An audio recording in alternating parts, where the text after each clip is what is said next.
Captain's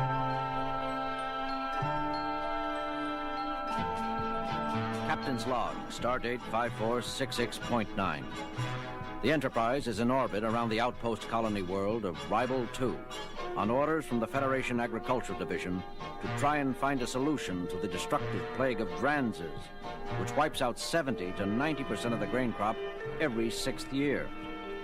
A landing party of Dr. McCoy, First Officer Spock, and myself has beamed down to the Ribolian surface to survey the problem firsthand.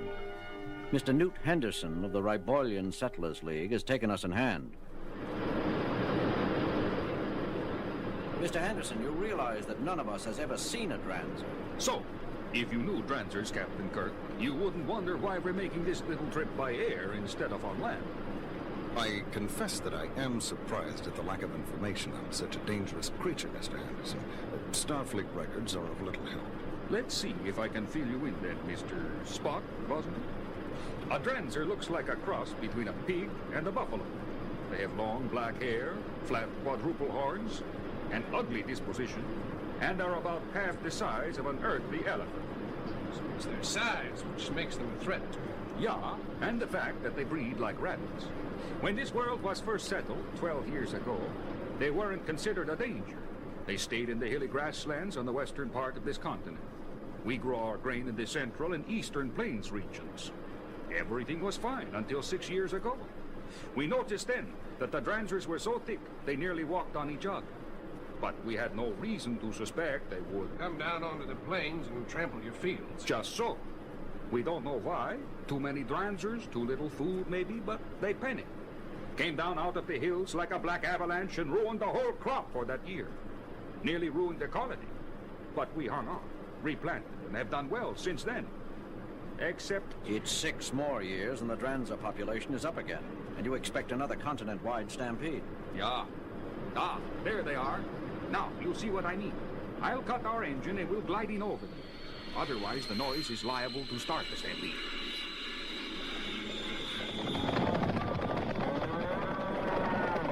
They're like locusts. There must be thousands of them. Millions, Captain.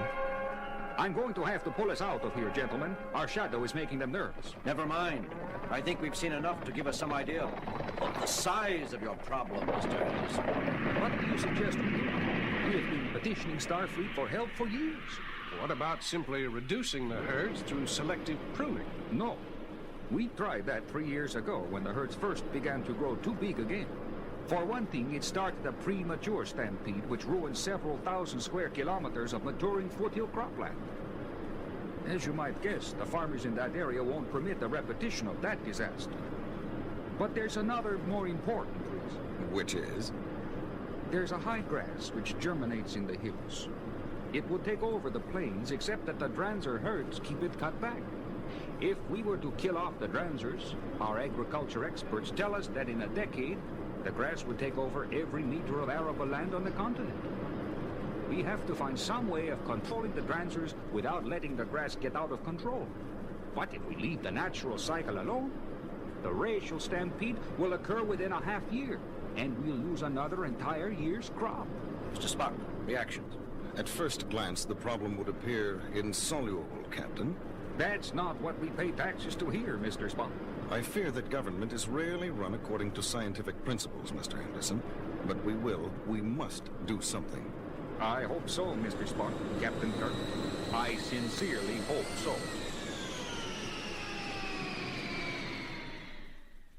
You said the full stampede was expected within 6 months. It could happen tomorrow, too. Or next week, according to the biostatisticians. The herds are already at critical size.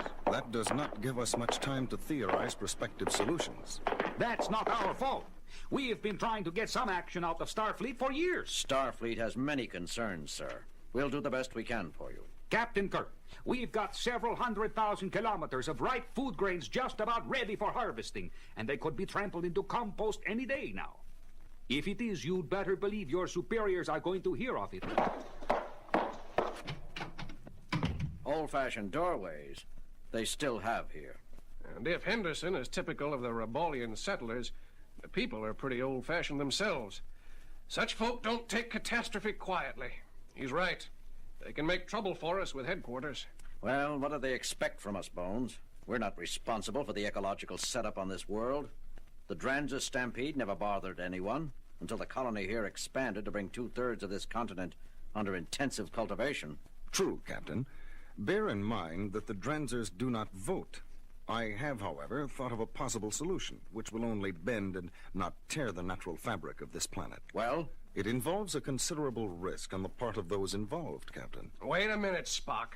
If this is something you regard as a considerable risk, I'm not sure I want any part of it. I'm afraid that your knowledge of organic chemistry is required, Doctor. But first, we must capture a large Dranzer, the largest Dranzer we can. Capture one? What on Ribble for? The explanation derives logically, Doctor. You wanted to see me, Captain Kirk? Yes, Henderson. Spock and Dr. McCoy beamed up to the Enterprise and have been working around the clock on your problem. They think they've come up with a solution. First, we need a number of those high-speed ground vehicles your people use. Wait a minute now. We asked for Federation aid.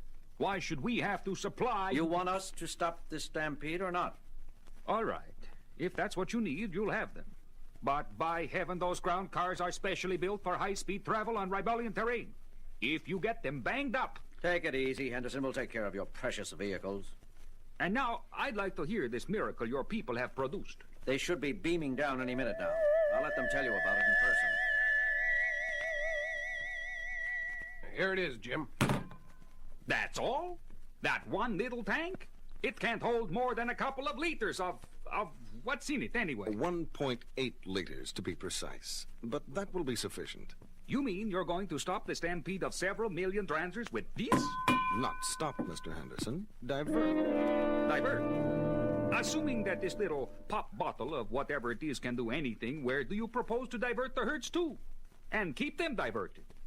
They've been stampeding, according to the best evidence, in the same paths across the continent for thousands, millions of years. All will become clear, sir.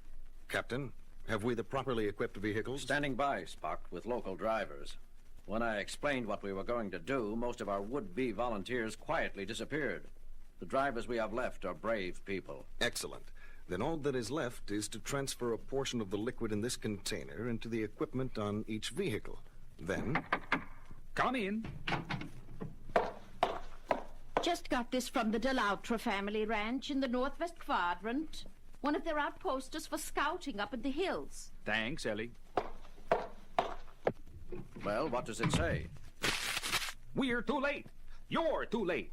I should have known not to rely on Starfleet again. The stampede's already begun. Then we have no time to waste, gentlemen. Captain, Dr. McCoy, you will each command one set of vehicles. Mr. Henderson, how much time have we before the herd leaders reach the first grain fields? In case we fail, these areas should stand by to evacuate. Wait a minute. You don't propose to try something now. You can't expect to stop several million animals already in full stampede. I said divert. Remember, not stop. Captain, Dr. McCoy, are we ready? I hope you know what you're doing, Spock. If this doesn't work, they're going to have to scrape us off the ground. If it doesn't work, a lot of people here will be ruined, Doctor, and many elsewhere will go hungry. It must work. Besides, the percentages are in our favor. They are... Never mind. I don't want to hear. I might want to back out. Of course, everything depends on your accurate synthesis of the necessary liquid. Thanks, Spock.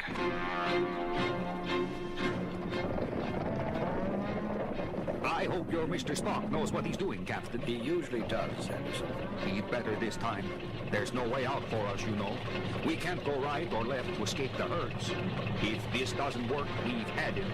Look back there, out the rear window. See that dust cloud? Looks like a storm coming towards us. In a way, it is. There must be 100 million animals in full stampede along a 2,000-kilometer-long front, and they average about 2 tons apiece. Do you know what they'll do to this vehicle and us if they overtake us? There won't be enough left of us to bury. Captain. Here, Spock. Ready at Station 1. Very good, Captain. I'm approximately 600 kilometers due north of your position. Dr. McCoy's group is a similar distance north of mine. Can you see the herd? We can see the dust cloud they're raising. Good. On my signal, you will activate the sealed tanks on your vehicles and start along the charted course. Check, Mr. Spock. Dr. McCoy? I heard, Spock. We're all set at this end. Jim? I'm here, Bones. If this idea of Spock fails, I want his corpse court-martialed.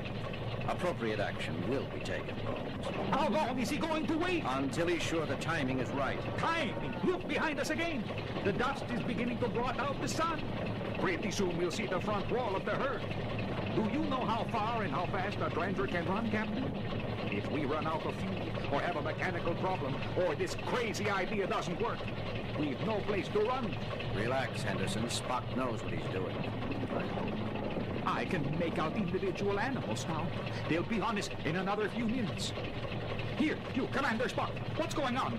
What are you waiting for? The correct moment, Mr. Henderson. Correct moment! Look, in another couple of minutes, we're all going to be a smear on the landscape. If you don't... Very well. Captain, Dr. McCoy, you may open the valves on your tanks. Deck, Spock. You can smell it even in here. What's in that canister anyway?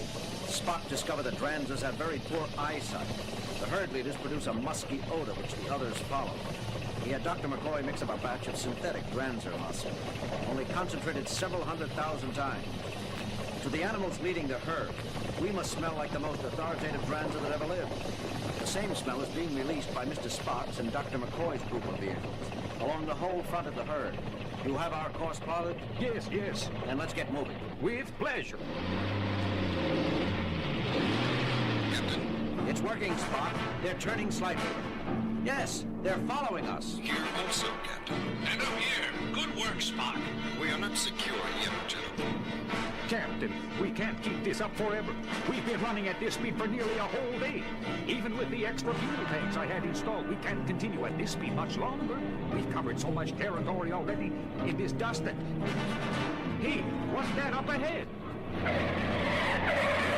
Anderson, leave that wheel alone. What are you doing? Don't you see? We're headed right into them again. They're behind us too. We're trapped. Don't you see? We're trapped. Get a hold of yourself, Henderson. That's not another herd. That's the back end of the herd following us. Back in? Following us? Captain, all vehicles stand by to execute final maneuver. Ready, Spock. Ready. I don't understand, Captain. Look behind us now. It's the herd, but they're passing behind us. They're not following anymore. That's right, Anderson. Spock knew we couldn't kill the Dranzers off, so the stampede had to take place. But nothing said it had to follow the same old paths. Check our course. See, we've led the herds in a full circle. Our scent tanks are empty, and now the animals in the front of the herd are following the scent of those at the back of the same herd. They should keep running in a circle like a dog chasing its own tail until they run themselves out. The threat to your crops is over. And next year, the normal number of surviving Dranzers will keep the high grass from growing down into the plains. Control Group 3 to Group 2. Group 3 calling Group 2. Group 2 here. Is that you, Landowner Henderson? Mr. Spock, please accept my personal apology, along with the thanks of every farmer on Ribble 2. You've solved our problem, now and for the future. You're welcome, Mr. Henderson. But there is a penalty. Penalty? One cannot alter nature without reaping consequences. The millions of dead Dranzers which used to scatter across the great plains of this continent will not lie in your fields this year. Their bodies used to fertilize the ground. Now, you must move the corpses to your fields or import artificial fertilizers if you expect your fields to keep producing good grain in the future. But, Mr. Spock, that means moving 100 million Dranzer bodies. A considerable task. Group 2 out. 200 million tons. Captain, do you think that Starfleet would... I'm sorry. Starfleet has saved your crops for you, but even Starfleet can only do so much. You're going to have to learn to help yourselves a little, too. Now, I suggest you get in touch with the rest of your neighbors and fellow farmers. The sooner you begin moving those bodies behind us, the better. Because if all those bodies begin to decompose in one place, and if the wind changes, you're going to have a very good grain crop, but an awfully smelly year.